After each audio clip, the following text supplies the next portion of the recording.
Welcome to I Said No Gifts. I'm Bridger Winegar.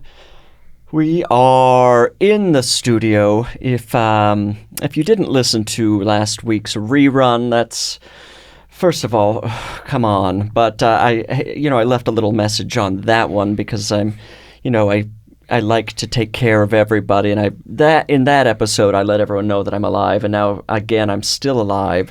Things have been interesting in Los Angeles and on fire, so we're just kind of doing everything one step at a time, but I've cleaned the ash and the debris out of the backyard, but the air I think is probably going to be poison for the next who knows how long, so we're here in the wonderful studio. Annalise is not here. They've cooked up some excuse not to be here, and I find that just a little suspicious considering we still don't know who started all of these fires, but we'll just have to wait and see what we find out about them in the future. Annalise, if you're listening, I've got my eye on you. Is there anything else? I had to stop and buy deodorant on the way. My cognitive decline is just exhilarating. I've continued to, more and more forget to put on deodorant in the morning, and then it's 2 hours later I'm putting it on. I don't know what's happening. It's probably a red flag. Everybody keep an eye on that. And I think that's everything. I think we should get into the podcast. I just think today's guest is absolutely wonderful. It's Eric Ledgin. Eric, welcome to I Said No Gifts. Thank you very much. I'm very thrilled to be here. You're driving over from kind of my neighborhood. I'm in Highland Park. You're in Eagle Rock. Oh, yeah. Okay. How has the last week been for you? It's been a true roller coaster. Mm-hmm. I feel, and I mean that in, like, there have been some really great moments and touching moments. Sure. And some awful moments. And it's not necessarily the obvious ones. It's like, so I'll just say when we had to have to leave our house, it was not a mandatory evacuation, right. But we were like, I looked at the map and we were the first house on the other side of the freeway from a mandatory evacuation. Mm-hmm, and I'm like, maybe we go. Mm-hmm. I have 3 children. And so we got up in the morning and we left. And in the car, I was talking to my wife about like, what do we bring? And we had this very touching moment that lasted into our car ride, which was, what are we talking about our stuff for? Like, we are our stuff. Oh, that's we lovely. Are our house. Right. and then we had this like really beautiful ride. And then that night I was like, I'm curious to look at my like home insurance policy. I'm curious like what happens if our house burns down. I saw the amount we would get back and I was like, I need to get back to the house and protect our stuff, our real stuff. And so that set off this just like personal anxiety. And then to see everything happening with people I know, and we're very, very lucky and fortunate for our personal home in our neighborhood. But then you see people who aren't, and you go to this dark place on their behalf, this worried place. But then, this is the roller coaster part. It's like, I see like the GoFundMes, which I think is like very needed. Like I said, I saw the insurance policy. But then there's like the one where I'm like, you have family money. So that should be at the top of every GoFundMe. There was a trust fund. Yeah. So long answer to your question, but I feel like that's the vibe right now for me. I'm like all over the place in self-involved ways, all over the place in how I'm supposed to be feeling and how I do feel for the city. I feel like I'm claiming Los Angeles like more than I ever have. Like I'm watching the coverage and I'm watching it burn. I'm like, I love this place. I love the Magic Castle. Like, don't burn. Actually, I have personal problems with the Magic Castle, but that aside, they made me I've been there once and I wasn't dressed up enough, and they made me wear, I think, a size 42 suit pant the entire night. That's obnoxious. So mad. For some reason, when they were interviewing like the inexplicably heavily Israeli accented manager of the Magic Castle, all I could think of was, like, I don't know why. I don't think a lot about Trump, but I was thinking about him watching it. And I'm absolutely sure he turned to whoever he was with and went, I've actually been there. I've been to the magic. They make you say abracadabra on the way in. I can't do a good Trump, but I was 100% sure he was saying that. Guaranteed. I was probably wearing his suit pants that he left behind. It's all coming together now.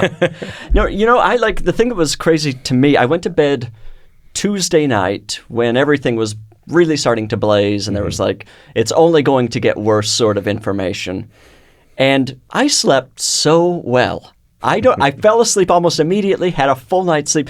And I was the things that will normally keep me up at night are I'll say one wrong word at a party and it'll be 2 weeks of insomnia. Yeah. But this, I just felt, I don't know. I respect that.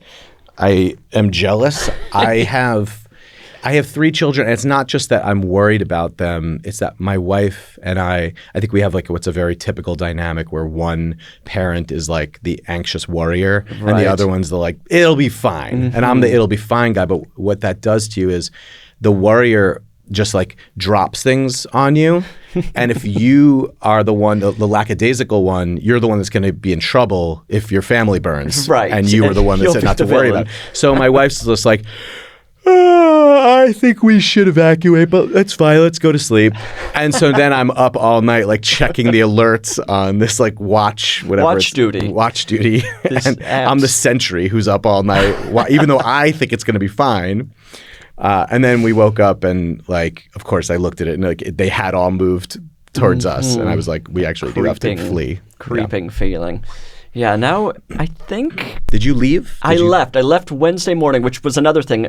The most shocking thing in the world is I made a decision, which in any other situation would have been days or weeks of me thinking about it. But I woke up that morning feeling very refreshed, and there was orange light kind of pouring through my house and smoke in the air. And so I quickly found things that are kind of irreplaceable, like bags of money and jewelry, obviously, put them in the car, and then left. And fortunately, I have a couple of friends who live in Palm Springs, and I got to stay with them for what ended up being 5 days. And I started to feel I've moved in here. But I felt so lucky.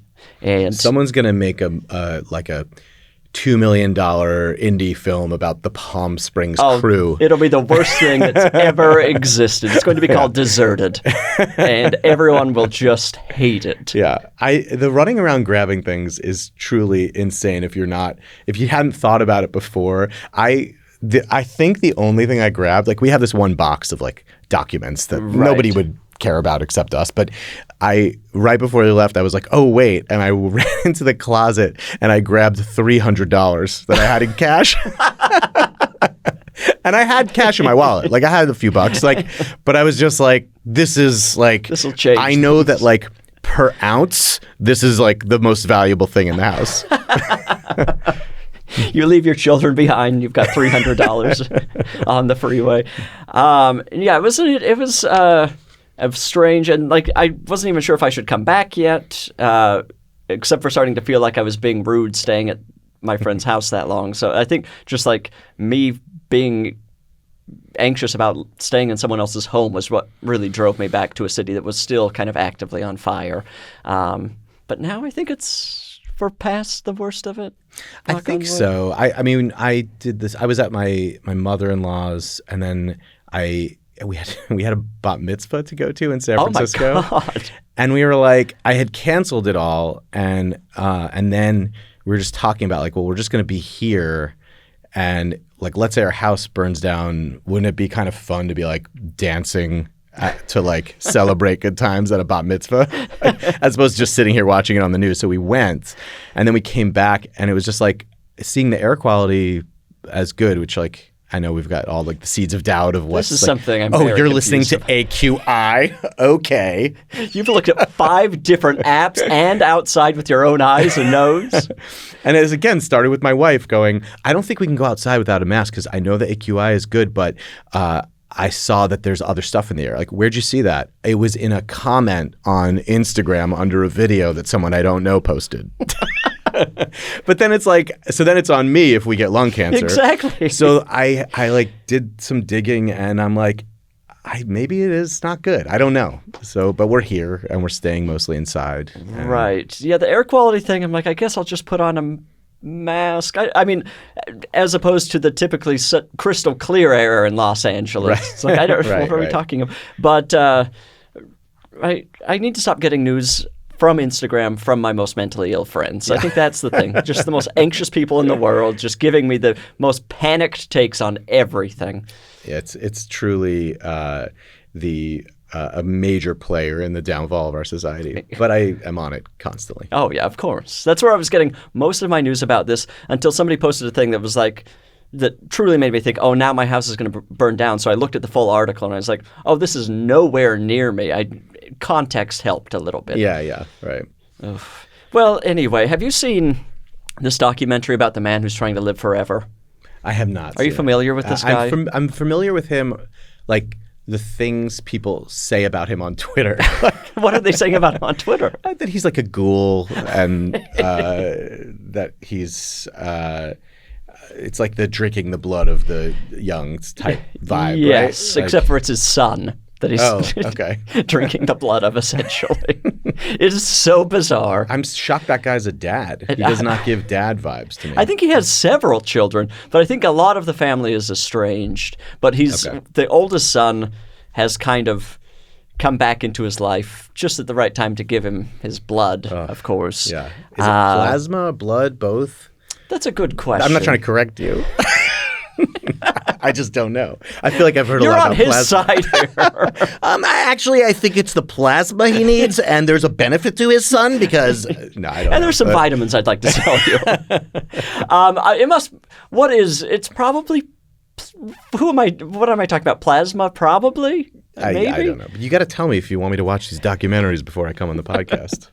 Well, this is a good selling point. He is starting to look like a stern pilgrim wife. That's something to look forward to. That sounds right. Yeah, I've seen some photos on. Very but he's posting the photos like, look how youthful I look, right? I think. He doesn't look youthful. He looks strange. Does he have a bio age or a what is it, like he's got his chronological age and he's got a bio age. Right? I think his bio age is, again, I watched this entire documentary and came away with no concrete answers for you. But I would say it's probably like 30 or something. But he's talking to people who he's paying to give him this information. Yes, yeah. So who knows for sure. But he's taking truly like 3 pounds of vitamins a day. He's staying inside all the time. It's also like the benefit of being, when I think about like how old I am now, which is I'm going to turn 76. 45. Bridger, no. And also, why? No, I'm turning 45 this month, and it's the 28th if you want to. Okay, no, I'm planning a little something. A little? Okay. So the benefit of being 30 to me wouldn't be like, I guess it would be nice to be able to have like one more glass of alcohol without it keeping me up all night. But it's really like situational, right? Like, oh yeah, of course. The freedom, the optimism, what's ahead of you. Yes. Those things, like those are all over. Naive. For me. Yeah, it can't be that anymore. I can't get that back. Right. So I might as well like eat shit. Yeah, I don't know that there's been a biological age I've been yet that I'm like, oh, I want that back. There's been no time in my life where I felt good physically. 14, I feel like, was a good year. I want to be the guy that's like, my bio age is 14. I feel pretty rad. Yeah, there's maybe at some point, maybe when I hit my 70s or something, I'll be like, okay, it's time to turn back the clock. And hopefully this guy's work, and it is work, Yeah. I'll be able to take advantage of that. But as of right now, I'm like... I feel similarly to climate change, where I'm just like, we've gone too far. There's nothing preventative I could do that's going to move the needle. So I have to rely on technology to save me. So there's already like new knees and hips that are pretty good now. So I think when I'm 70, they'll be like better than original hips and knees. That's what I used to think. But as I like creep towards that, I'm like, oh, it's only a few decades. Maybe they're not going to be able to save me. I think we should rebrand aging as creeping. It's his creep day. Well, creeping up to 45 now.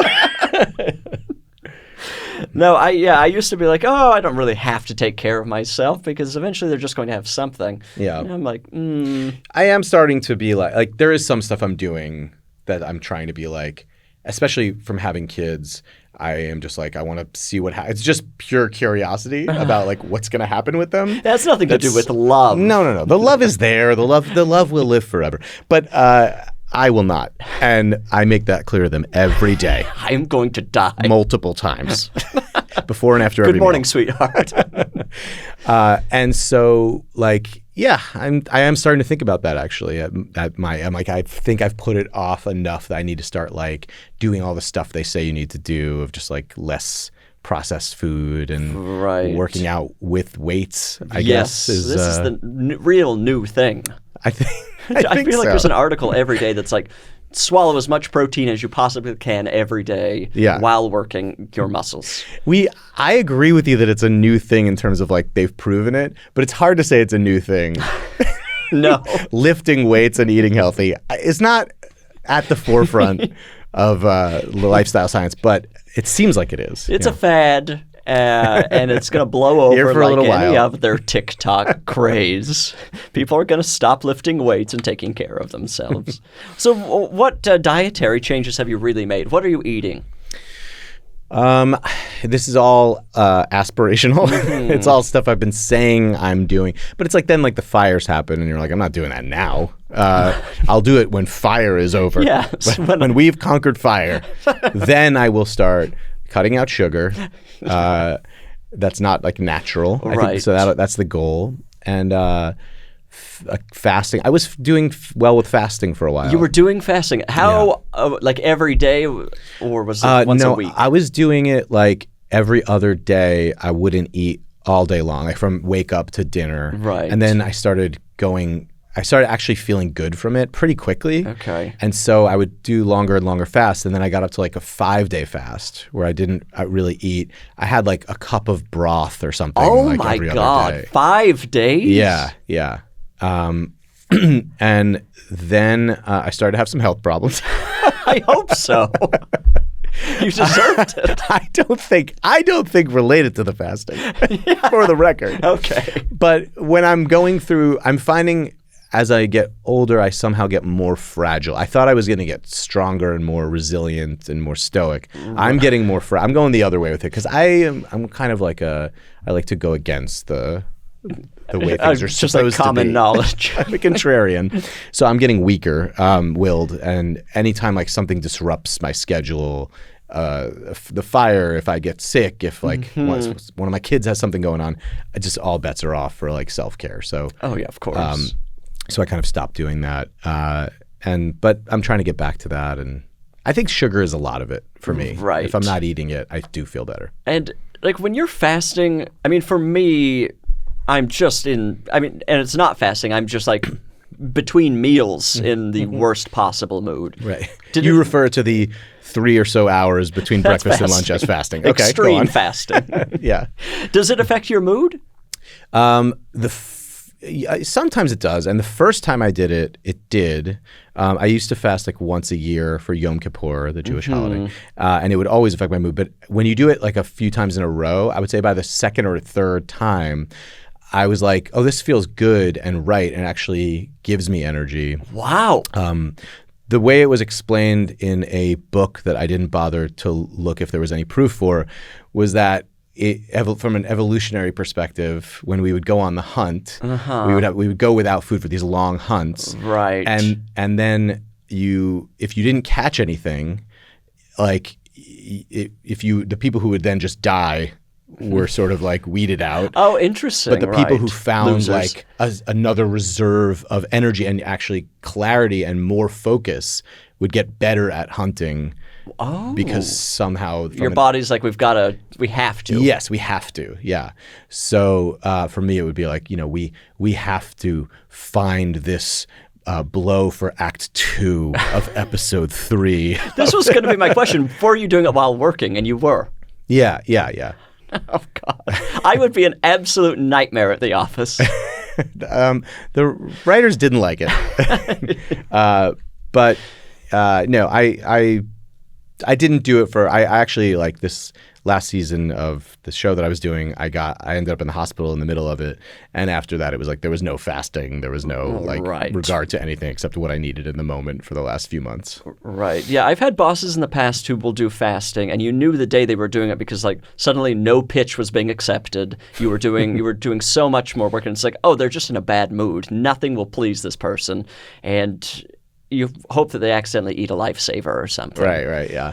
I found that if I was like eating healthy and fasting, I would find that clarity and feel good. But if I was using the breaking the fast as an excuse to eat like shit, then it would just be this like all over the place yo-yo kind of mood thing. Yeah. Are you a big treat eater? Unfortunately, yeah, I have like a major sweet tooth, and this is one of the many ways that like having kids sort of exposes you. Because my oldest son, I have 3 boys, and the oldest son has what I have, but I've never seen it from the outside. Oh, right. He's like, if there's ever a thing where it's like a piñata or something like that, where they're like, we're giving out candy, like he's running in and hoarding it. He's like, this is all mine, and I'll eat it now, thank you. And I'm Awful like, behavior. oh, that's kind of who I am. My second son just like couldn't care less. He'll have like a couple bites and be like, my body's telling me I'm full. And I'm like, intuitive. Must be nice. Do you have a go-to treat? It's not candy. It's like whatever kind of like rich. It could be a donut that's like a peanut butter chocolate donut with marshmallow frosting. Is that my go-to treat? It's like the most decadent thing possible. Would be my go-to. Yeah, I've noticed as a kid, candy was obviously a thing, and now if I ever have like a full-size candy bar, I feel so insane. I'm like, what am I doing eating a candy bar? But like I love cookies and cake and that kind of thing. Yeah, like I'll eat the stuff that has that much sugar in it, just not in such an unabashed. I want it to at least be a little ashamed of itself. Right. This was made recently, so it's healthy. There's something else I'd like to talk to you about. I don't love bringing it up, but I don't really feel like I have a choice right now. Look, the podcast is called I Said No Gifts, and I thought Eric will come on. He's a lovely person. We'll have a nice time. What could go wrong, And obviously you've been receiving plenty of emails. You know the name of the podcast. So I was sitting here minding my own business in the studio, and here you come trotting in holding a massive gift bag, which I'm going to assume is for me. It is indeed for you. Okay, interesting. So I was listening to several of podcast episodes for your show so that I could pretend I listened to all of them. Of course. And I noticed that there were some people who violated the rule. Oh, interesting. And this is like a trigger area for me of anxiety. Like nothing can ruin a moment of like a vacation for me more than like, am I supposed to tip this guy? And I always try to err on the side of something I can't be shamed for or keep myself up about. So I did bring a gift. I hope it was not the wrong move, but I felt moved to bring something. Okay, well, we'll just completely shame you. You made the wrong choice, but I mean, it's here. It's so big. It's tempting to not open. I mean, I have to open I this. wanted to bring it something with a splash and also something that was in my closet. And this was one of the extra gift bags that we had. It's a gift bag that I would say is about half as tall as I am with a shark on it. Yes, some insane child brought this to my home, I imagine, at some point. If you notice, there's this shark bite taken out of the top corner. We've gone too far with gift bags. It has like a novelty bite out of it that's actually been... Wow, that's fascinating. I mean, this is more... don't do this. It's not as big as a shark bite, so it doesn't make any sense logically. It's also like the gift bag companies are like, oh, this is what we're doing now. You had to... We've got to push the envelope in a new way. Okay, I'm going to reach into this. Reaching in, pulling out. Watch your hand. LOL. We've got some tissue. We love some tissue by the mic. And... Oh, my God. Everyone loves a book. It's Viktor Frankl's Man's Search for Meaning. I have this on my Kindle, and it's always just there. Is it really? Yes, It's mocking you? It's like I need to get around to it, but I still haven't. Well, the nice thing about hard copies is I'm able to get this one signed for you. So if you open it up there. Oh, this is right in his voice, I assume. This is B-Wine. Enjoy all the meaning. Your boy, Vic. Yes. These are the typical emails I'm getting from him. And the DMs. He likes being in touch with like this sort of like Gen Z jargon. I love, by the way, to have on this book, it says over 16 million copies sold. That's like putting that on the Bible or something. That's insane. So many people are seeking meaning. Let this Holocaust survivor tell you what he gleaned from watching thousands die. Reese Witherspoon loves it. Wow, this is fascinating. Okay, well, tell me more about why you brought this. Everybody needs more meaning. And I thought, especially during this time, that because I was personally going through these ups and downs, that I might get back into this book, which I read, I don't know, like almost a decade ago. And that thing that gets thrown around a lot of like a book that changed my life or whatever. Right. This one actually did. I read this and then I left my job at the time. Oh, great. I read this during like season 3 of Superstore, and I read this book, and it's about purpose and how getting in touch with your purpose can sort of like get you through anything essentially. Right. And what I took from this was, I can't write any more Glenn B stories. And so I gave up the living I was making, and I had one kid and one on the way. And that's how much this book affected me. And I thought you might want to be affected as well. You looked at me and said, there's someone with a hollow life. There's someone who needs something. He is anything. flailing. But wow, I didn't know that you had quit the show. Yeah, and don't get me wrong, I went on to a different show like 3 months later, but it was on HBO. Oh, okay. And it was a bad experience. But yeah, I think what I'm really doing is projecting onto you what I'm feeling like I need to get back in touch with. Even by getting it for you, I picked it up. It's used. It's gently used. Oh, no. By Okay, me. throw it away. I leafed through a couple of pages and was like, oh, yeah, I forgot about that way of having meaning. And so it's already helping me. So when you quit the job and before you realized that you were wrong and that you had to get back to television, the most meaningful thing of all, what were those 3 months like? Were you trying new things? Well, at first I was like, is it about like my writing and my career and not my career, but I mean like what I want to do as a writer? Because maybe I have something else in me that's not this. And if I keep doing this, is it going to make my writing just like this? Right. And then I had this kind of bad experience on something that I thought would be something more in line with my point of view. Yeah. And then my second son was born, and I realized afterwards that I am like a lot more basic of a person than I thought I was, because I think, is it Hook where he's like, my being a father, that's my happy thought or whatever.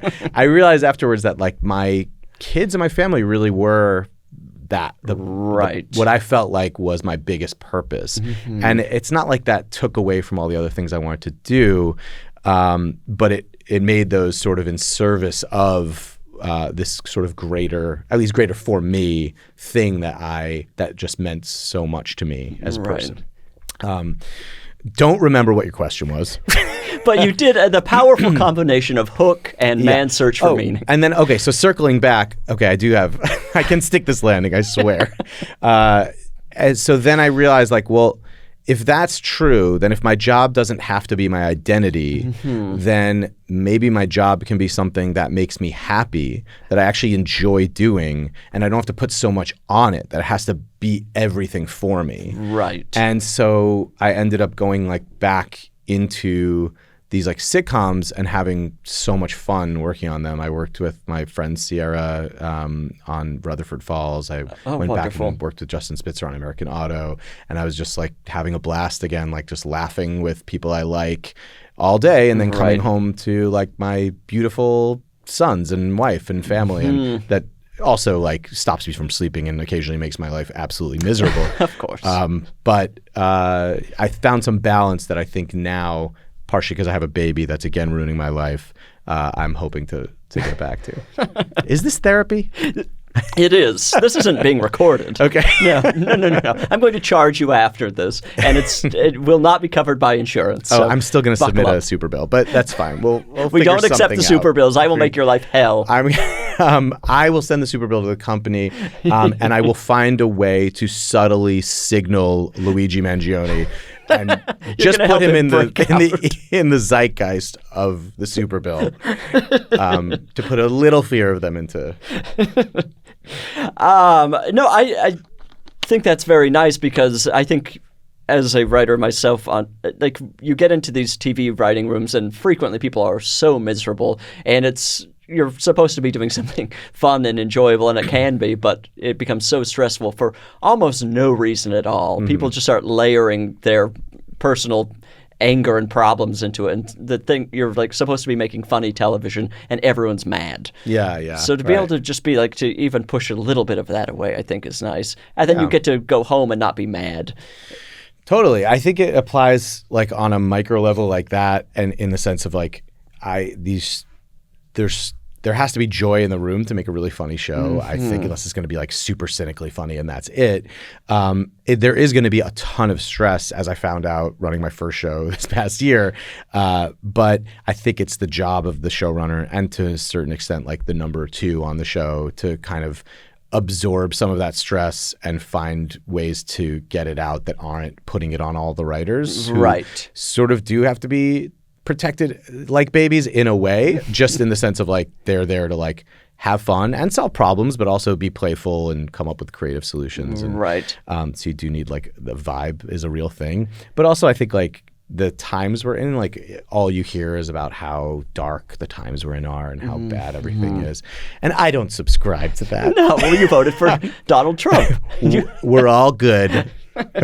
No, but I think it's like, and there's like, even now I hear the other voice being like, "That's easy for you to say," and like, it's not. I mean, it's just, it actually is. It's easy for anyone to say. Like, things are bad, but like, there's also a lot of good in the world. I think like the aftermath of the fires has certainly shown that to people who live here.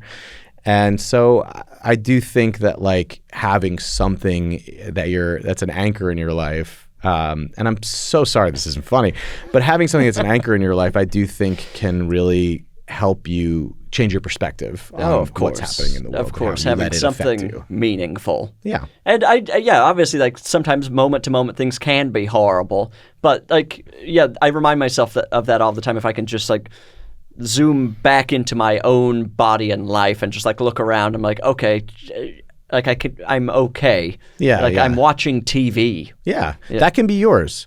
Watching TV. It is, and it always will be. If you want to just jam on some of what your purpose could be. Half watching a television show that I am reluctantly watching. Your purpose, Bridger, is the two-screen experience. It had to be someone's, and buddy, it's yours.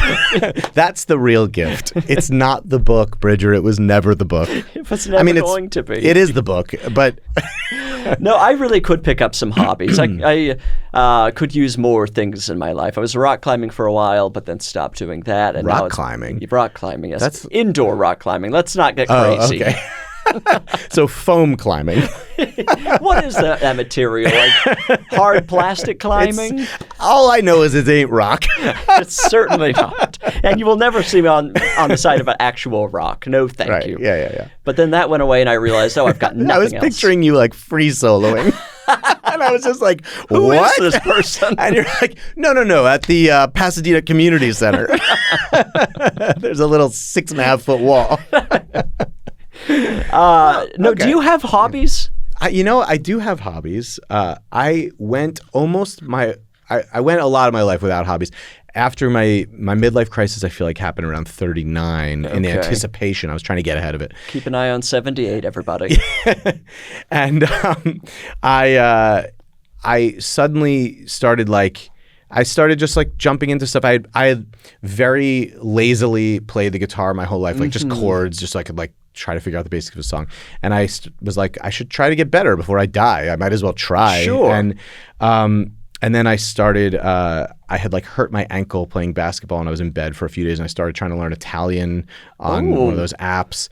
And then I started sailing like right before the pandemic and I tried to I don't know why This is someone having a meltdown. Yes, it was a response to a midlife crisis that became a joke in my family and extended family of like what the next thing is and how there's no chance I'll be sailing 6 months from now.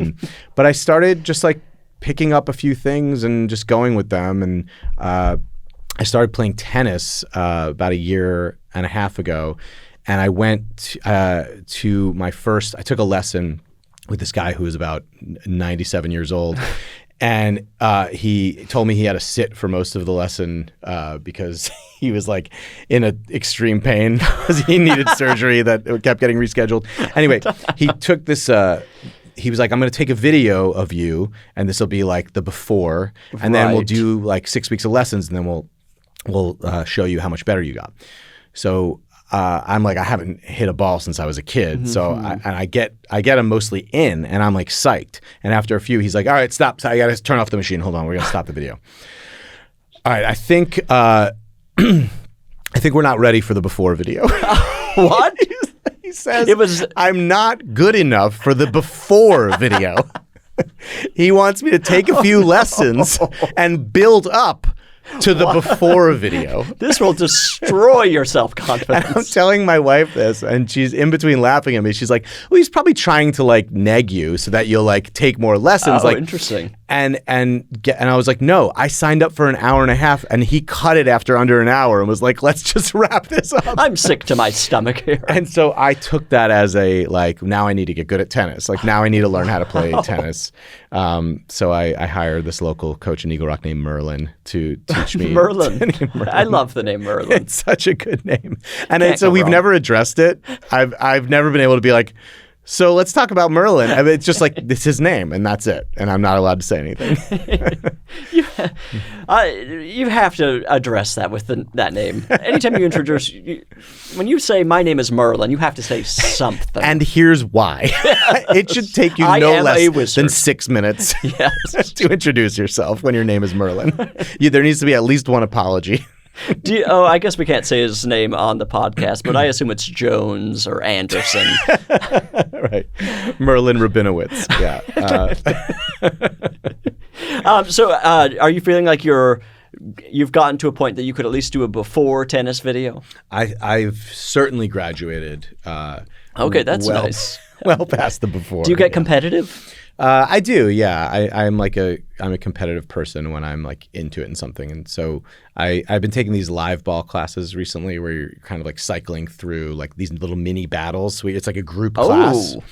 And so you can be really competitive for like 2 points, and then like someone destroys you, and you go wait in line to lose again. But yeah, I do get that way in the moment. Okay. And also in life generally, and also very intensely with my spouse. You're very hard to be around. Children. I don't think I've ever successfully hit a tennis ball over a net. Really? And how many attempts? Well, probably not enough, but I think every time I've ever tried, it hasn't happened for me. Yeah, it's not as intuitive as it seems like it should be. Right. And that's the tricky thing about tennis is like you think you're just like whacking the ball and that should do it. And then they're like, no, you need to actually learn this very awkward, like wind up and follow and the through. wrist it's weird. and all of that. It's not worth my time. Yeah, I'm also I should say I'm competitive without having sufficient natural ability to be competitive. Oh, so it's just you're being unfair to yourself. All heart. It's all heart. I have to Rudy every situation. Are you still playing the guitar? I am still playing the guitar. I feel like there was a period where I was doing it like obsessively, especially during the pandemic, where I was like practicing 8 hours a day. At times. Wow! And I feel like I got to like intermediate. Okay. And I think I'm happy at intermediate. So now I'm just like trickling a little better every 6 months or so. And that's enough to probably play most of your favorite music, unless it's all like... No, and I like these very like soft boy, like folk songs with a little finger picking. And so it's like I've reached the point where I'm like, I can play well enough that I feel like I should be impressing my wife, but she doesn't care. She'll occasionally like, I'll feel like she's about to like say a compliment or whatever. Like I'll finish a song and she'll be like, do you want this chicken and broccoli or should I throw it out? I'm like, oh, that's devastating. I want it. Sad man. You know what I'm just realizing is one of the most irritating things I could possibly see. And I apologize if you've done this before, but it's when somebody plays the tennis racket like a guitar. Oh. Can you imagine? That's just such an annoying thing. But like, it's been a while. I'm picturing like a Bill and Ted era, like someone being like, like doing the noise. And the choice of the noise, the nee, I think is what would really... That pushes it over the edge makes it in tough. a huge way. Our mutual friend Justin Shains told me that he said that, and I think it was an insult. He was like, you both get really annoyed at little things. Oh, interesting about both of us. Yeah, well, he said it about you, and then he goes, so I think you guys would really get along. And I was like, oh, I thought you were just talking shit about him. Wow, I'm glad to know some of the gossip that's going around about me. Justin spreading these lies. No, I'm very easygoing. Nothing bothers me. Your whole body tensed up. Absolutely paralyzed here. No, these are the sort of things that will just drive me out of my mind. If I were to see a friend playing a tennis racket like a guitar, they would never hear from me again. There's a lot of like little, I guess there's like an internet term, millennial core, that comes to mind. That's just like doing like silly things that like, I'm just like a kook. Like that vibe of I'm just a kook. It could be playing the tennis racket as a guitar. It could be like having a pillow with a little expression on it. Or there's so many. It's a wide swath of annoying things that I don't know. Sometimes it's weird. It's like as I get older, I get a little more, and it worries me that I'm getting a little bit more accepting of those things. They're not bothering you as much. Yeah, you're letting your guard down. My mother-in-law has I think she used to have like a clock that said, it's wine time with Cindy. Sure. I support that. And I was like, that's adorable. That's great. And then part of me was just like, no, you hate this. You must hate this. Keep the flame alive. 6 months from now, it's wine time with Eric. Yeah. No, it's whiskey 30. There is still a lot of there has been this movement of like let people enjoy things, and I get where people are coming from. I understand. That's a movement, as if like live and let live is like this new idea. It's like a Gen Z trend. That and weightlifting. But I can't let it happen. Yeah. I am kind of trying to... You're trying to push civilization forward. With snobbery. Through snobbery. Snobs have gotten through a zero bad action rep. and pure snobbery. Just being kind of a horrible guy. No, I think we need a little bit. My meaning is being critical, overly critical, and mean. I think that's what we should all have in our lives. That should be our core that we turn back to. No, but it is just, what you're talking about. And then, like, there's just something about, like, the risky business of it all. Seeing somebody slide across a hardwood floor. The gun is coming out. I'm shooting you. It's too much for me. The risky business of it all. It sort of depends, though, because, like, it's, again, I'm not trying to shame you for being childless. I'm not trying but again, to do that. We do know your voting record. Underpopulation is a problem.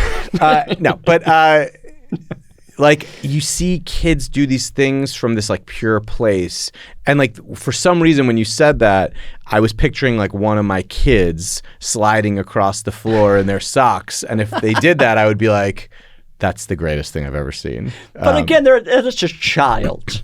Yes. Yeah. But so what's interesting about that is that there must be an age at which a day, actually, there must be a moment of someone's life where they go from being young enough that that's adorable to that is cringy and sucks, and they should be told to actually stop doing that.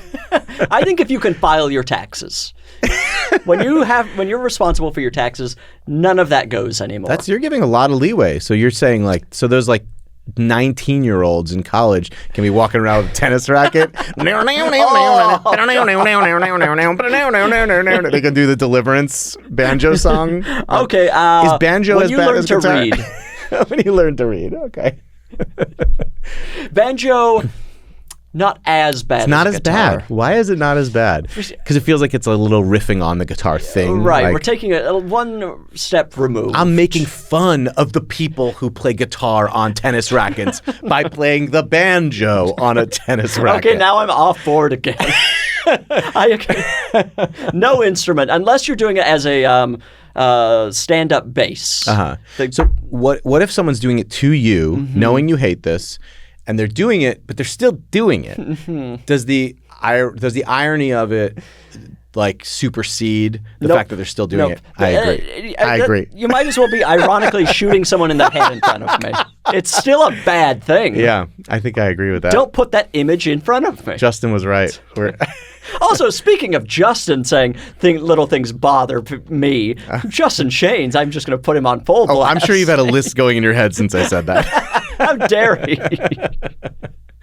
No, I think if my reputation is that I'm just no one can please me and everything bothers me, good for me. Good for me.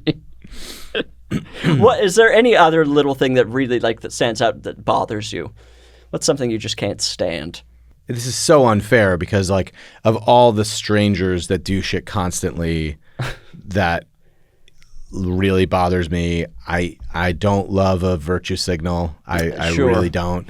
But for some reason, the only thing coming to my mind is when my wife, who does probably 99+% of the upkeep in our house, will leave like a dish that's like out with like food crusting that's going to make it harder to clean. Even if she's going to clean it, I'm like, but now you're going to use more of your time, and that's time you could be hanging out with me. You're doing this to me. You could be listening to me play the guitar and coming up with a compliment. You're stealing from me right now. You are robbing my life, and I have meaning. No, that seems. I can understand that. I feel like it's hard to like think of those things in the moment. I mean, like right now, like I'll give you an example of like the. And this is something I do, so I can't say, I'm putting this on other people, but we're talking about the fires, talking about the way it is right now. How are you doing? Well, as good as can be expected. Or like those answers that's like, I'm not allowed to just say how I'm actually fine. I'm actually fine. I just had a really well-proportioned flat white and I'm actually doing pretty well. Instead of the like, I have to say this in this voice because we all know that I'm a monster if I don't. Completely. Just tell me. Just tell me. Yeah. Yeah. I like the only other thing I can think of right now that's like in the last couple of years that really sets me off is when I'm in public and I see somebody walking their dog and I like the dog and I compliment it and they give no response. The anger that sets off in me. Yeah. Just say thank you or literally any reaction. I get the furious on behalf, the same issue. My son, one of my boys, has almost like it's just become a habit that any dog, no matter how hideous or mundane, he goes, I like your dog. I like your dog. Same cute voice every time, same intonation. Oh, no. And then occasionally a person will not answer. And I want to be like, A child spoke to you. A child was vulnerable to you. You answer that child. I'm on your side. So if you would like me to walk with you, I will do the same. Please, or at least record. I can have a little button I push. And you can say child. You can say a child just said something to you. I don't think people will be that shocked. I would love to see the reaction. A small man a just child spoke to said something to you. Their double take to you of like, no, but wait, now I don't know what to do. Oh, boy. Well, before we move on, is there anything left we should say about this insult of a book you gave to me? Just absolutely calling me out as someone with nothing going on. No, I'm excited to see how you wrap up the podcast once you read that and realize this doesn't matter. The podcast is over.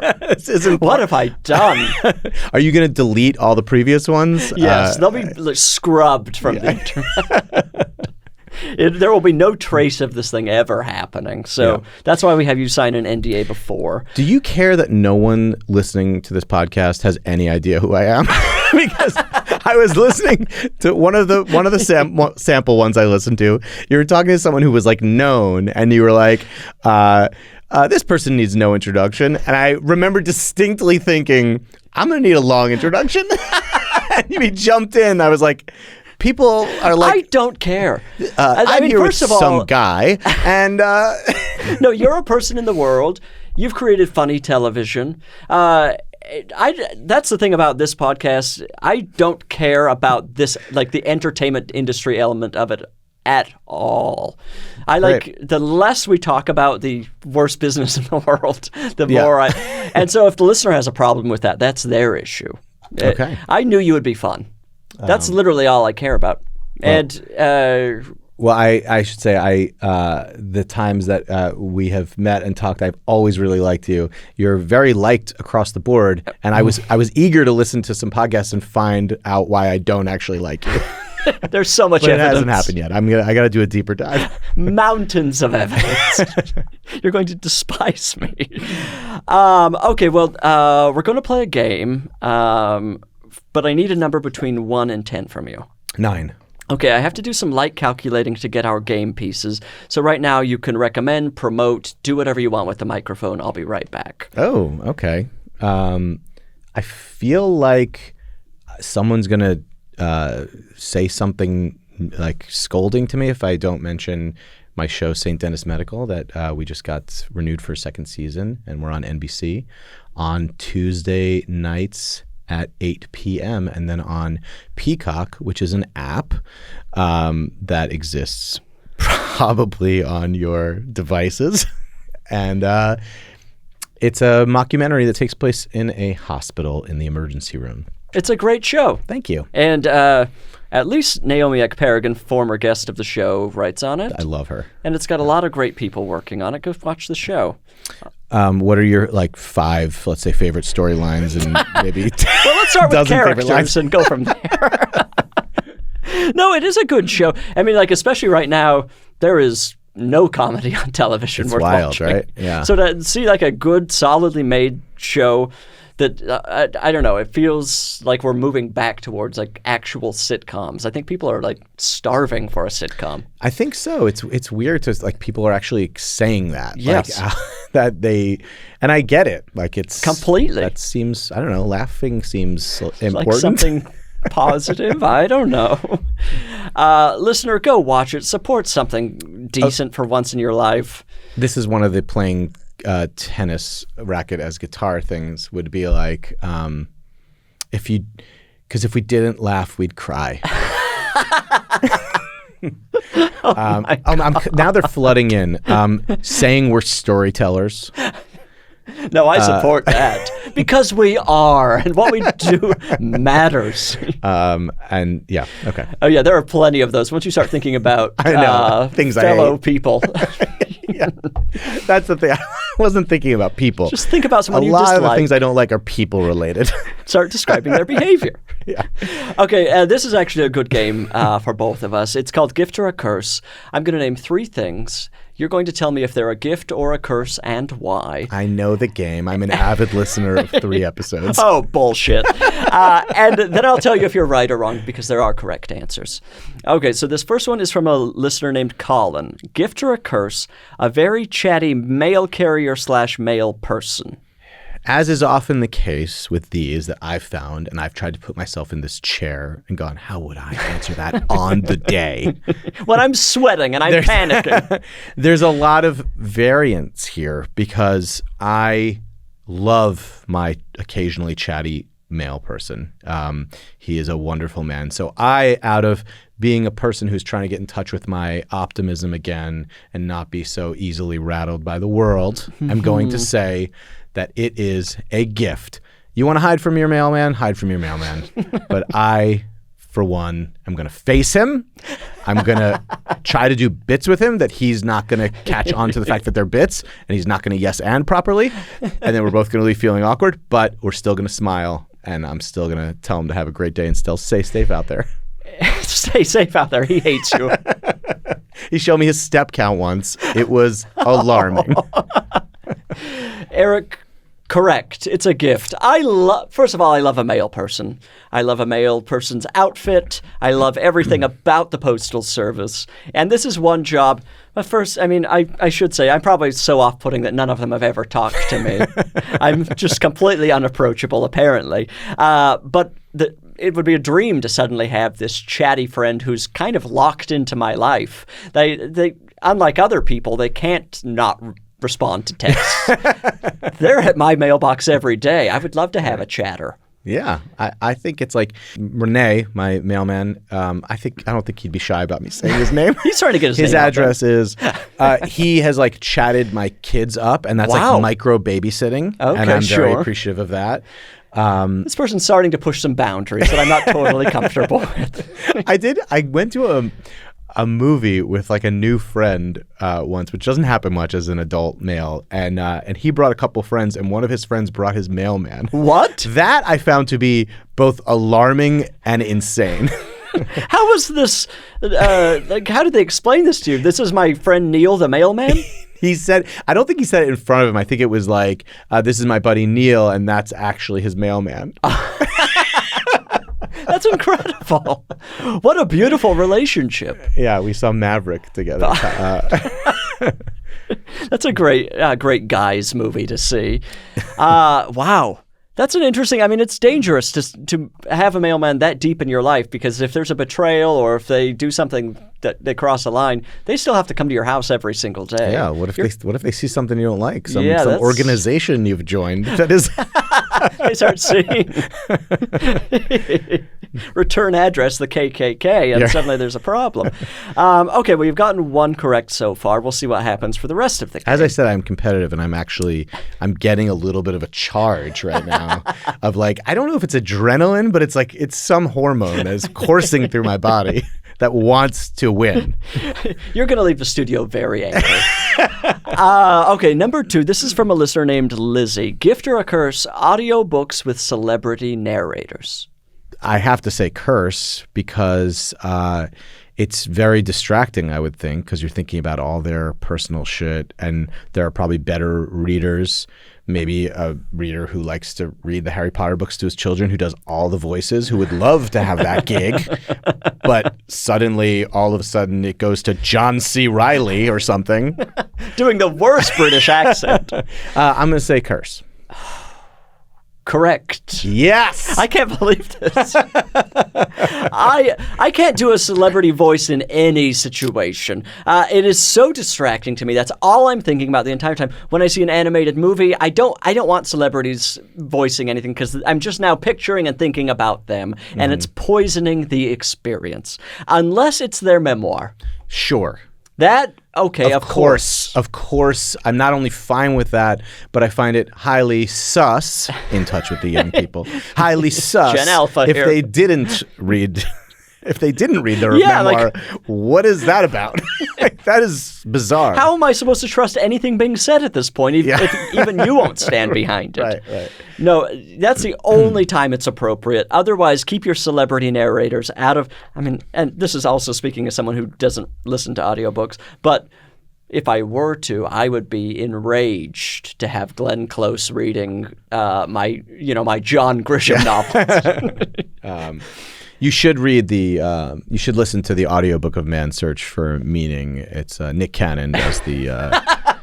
It could only be. It could only be. Okay, you've gotten 2 right so far, and now I'm starting to get angry. Okay, number 3. No better result would be me leaving psyched and you furious, and me none of it's storming out about and the you city having on to finish fire. the podcast. I have to take it over. You've read the book, decided that this is harming the world, not helping it. It's toxic for you. I take it over. I take it to new heights. I'm watching you climb the charts. It helps me realize that my children were not my purpose, that actually being a podcast celebrity was it for me. You do become the Joe Rogan of the left. Yeah. This mysterious force. Finally filling the void. But the success turns me to a Joe Rogan of the right. And now there's 2 Joe Rogans. Oh my and there's God. 0 left Joe Rogans. The earth spins and off that its changes axis. everything. Maybe that is the correct I have thing. another thing that annoys me. What? Let me be clear. Oh, I don't like when people say, let me be clear. It's so annoying. So irritating, because whatever they're about to say is not that important. No, it's become just a handle yes, on completely. anything. Let me be clear. Yeah. Oh, don't lecture me. Get out of my face. Okay, number 3. This is from a listener named Katie. Gift or a curse, scented liquid hand soap bottles in public restrooms that have been refilled with industrial liquid soap. This feels like a clear trick one, but is it a trick on a trick? Where it's actually like, no, it was really just bad. I am going to say that it's a gift, and I will tell you why I think so.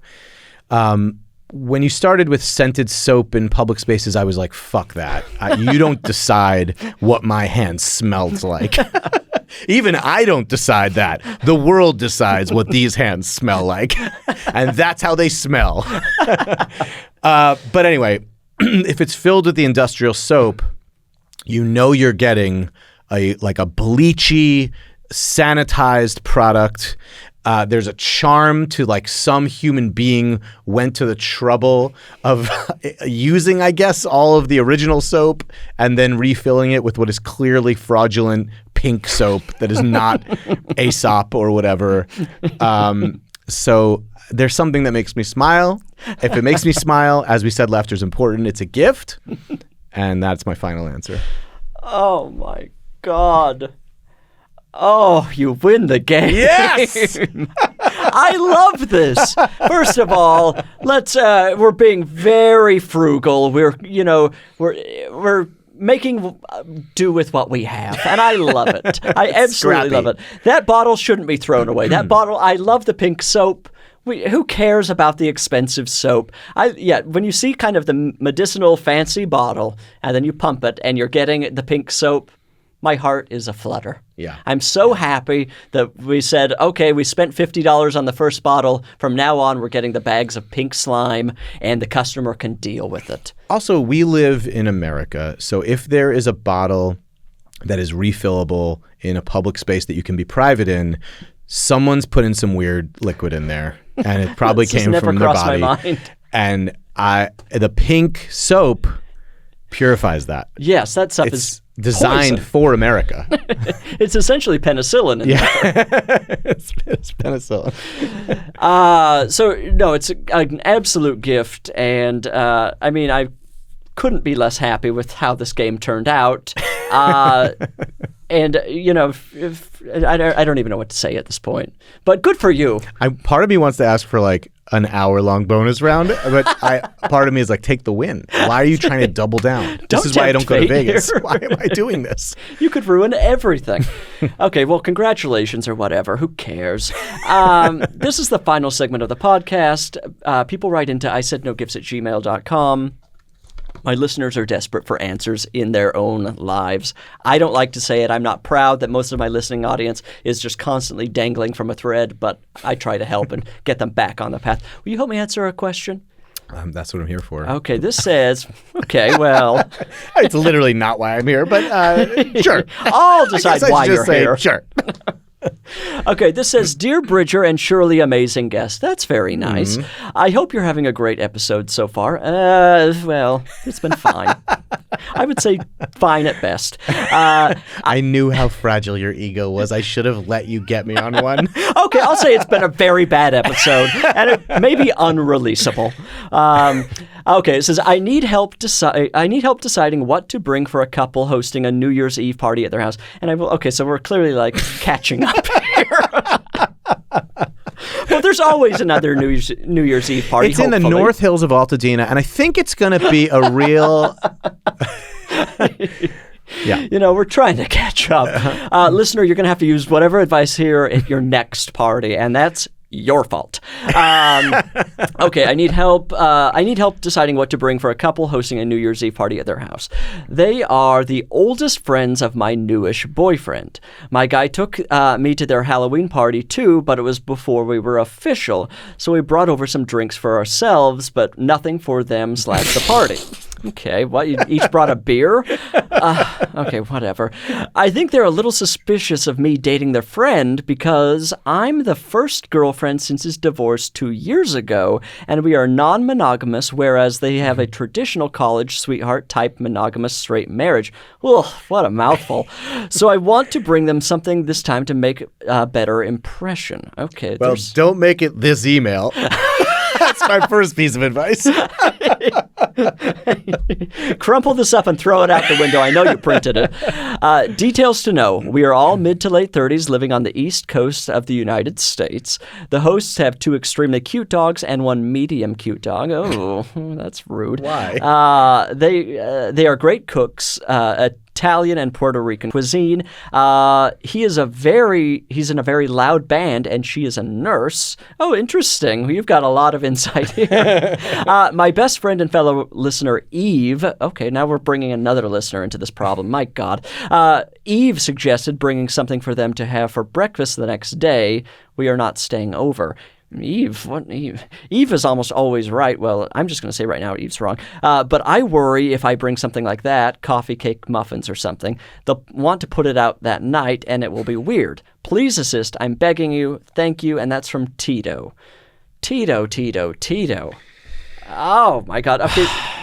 What are the details we're working with here? First of all, she broke up a marriage. So this is kind of the someone who's ruined a relationship, and that's got to color everything that happens from here on out. I think, dare I say, Tito, you might be overthinking this.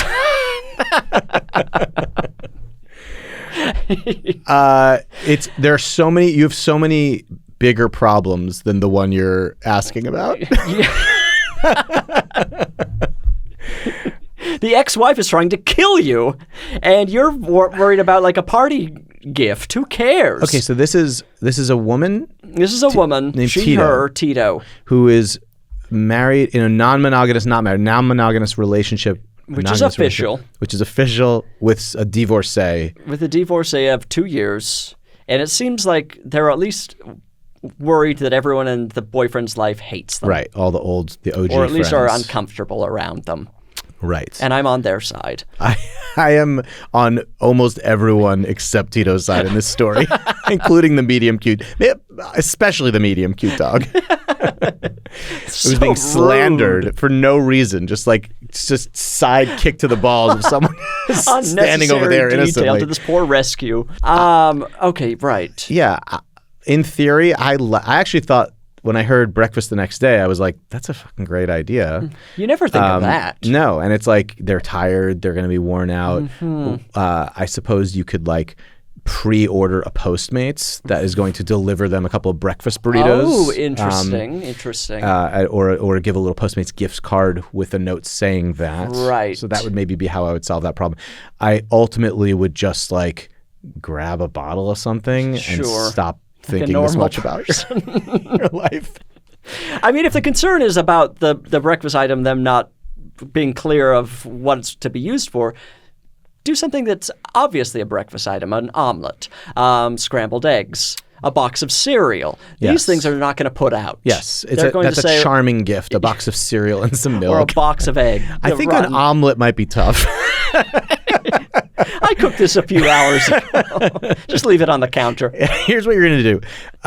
This is sort of a model omelet. You're going to want to make this with whatever you have. Okay, so now that we've said it aloud, omelet is the thing they should bring. It's like, it was so obvious all along. I want them to bring an omelet so badly. A 9-egg omelet. I put some Puerto Rican ingredients in there. Topped it with some marinara so we could get kind of a fusion thing happening. And you're going to wake up to this and just be so refreshed and happy that I brought breakfast. You're just going to be thinking about how cool and thoughtful and normal I am. Wow. Well, Tito, you've got your answer. Don't write back in. Honestly, stop listening to the podcast. You need to be changing everything. Yes. And is this a good? Should I tell the listeners? I tell the stop? listener every episode. I'm begging them, stop listening. Do not tell anybody else about the podcast. Leave the negative reviews. Spread rumors. Just destroy me. Well, we answered it perfectly. I think You've won the game. You're part of a very small group of winners. The group of full losers is still a little more elite, but I guess that you want to be the winner ultimately. And now I have this book, which now it will be taking up physical space in my home, so I have to read it, rather than just constantly going to the bottom of the Kindle list.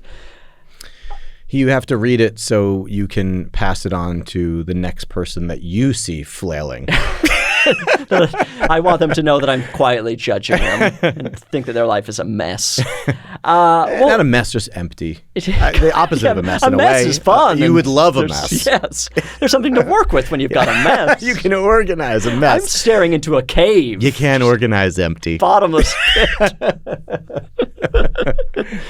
I've had such a wonderful time with you here today, and thank you for this beautiful book and being here. Well, 16 million copies sold people plus can't one. Be wrong.